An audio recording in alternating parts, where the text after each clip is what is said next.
Nah sobat, pada kesempatan kali ini kita akan meracik atau membuat pupuk super, dimana pupuk ini itu yang akan kita buat pupuk fermentasi dari NPK. Nah, guna kita lakukan fermentasi NPK ini yaitu bisa menghemat penggunaan pupuk NPK ini. Jadi dengan penggunaan sedikit kita bisa memaksimalkan atau manfaat dari NPK ini akan lebih besar. Nah, bahan yang kita gunakan di sini juga ada beberapa. Di antaranya di sini pertama ada air kelapa. Nah, sobat, air kelapa di sini saya dapat atau saya kumpulkan dari pasar. Ini ada sekitar 3 liter. Lalu di sini ada E4 yang telah diaktifasi. Sobat bisa juga melihat video sebelumnya yaitu aktivasi E4. E4 yang telah diaktifasi ini biasanya lebih kuat dan perkembangan mikroorganismenya lebih banyak. Jadi bisa kita gunakan atau kita manfaatkan untuk proses fermentasi NPK. Nah, selanjutnya di sini ada telur.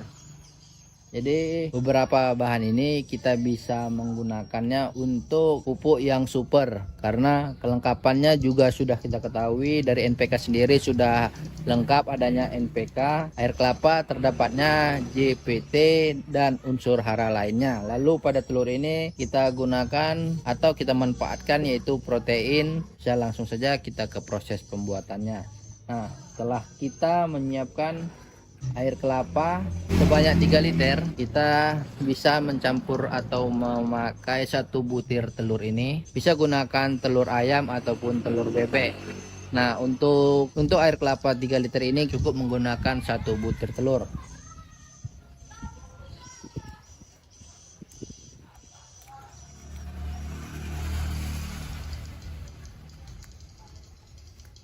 Nah, setelah masuk kita lakukan pengadukan ya.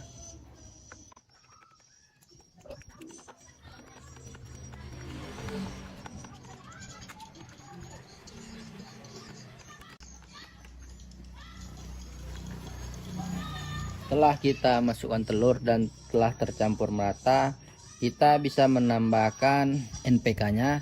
NPK yang kita gunakan untuk air kelapa 3 liter ini cukup 3 sendok saja. Kita masukkan ke dalam wadah.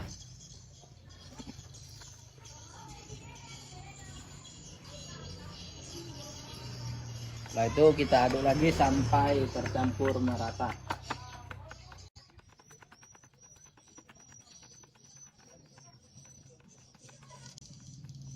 Jadi sobat, dengan penggunaan NPK 3 sendok makan tadi, ini sudah jadi pupuk super kita sekitar 3 liter. Jadi ini bisa kita gunakan berulang kali.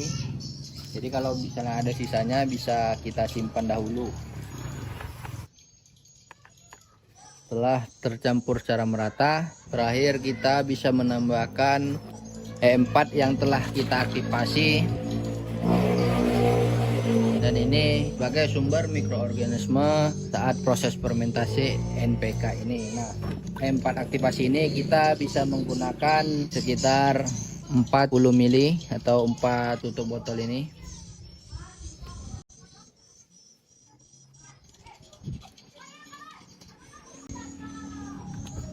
Lalu kita aduk lagi agar semua bahan tercampur merata dan homogen.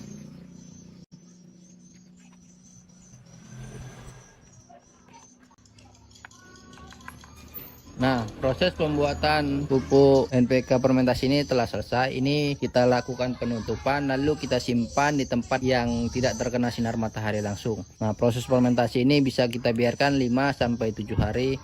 Setelah itu pupuk NPK ini bisa kita aplikasikan.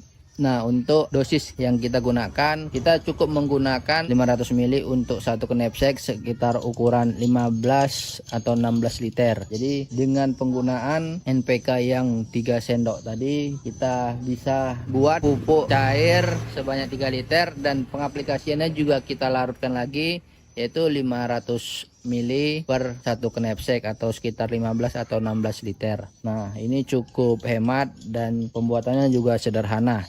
Nah, manfaatnya ini bisa kita gunakan pada tanaman pada fase vegetatif maupun generatif. Untuk interval pengaplikasian, kita bisa mengaplikasikan pupuk organik cair ini seminggu sekali. Untuk mendapatkan hasil yang maksimal, kita harus menjaga interval pengaplikasiannya, sobat. Oke, sobat, sekian pembuatan pupuk NPK fermentasi ini. Semoga bermanfaat bagi kita semua.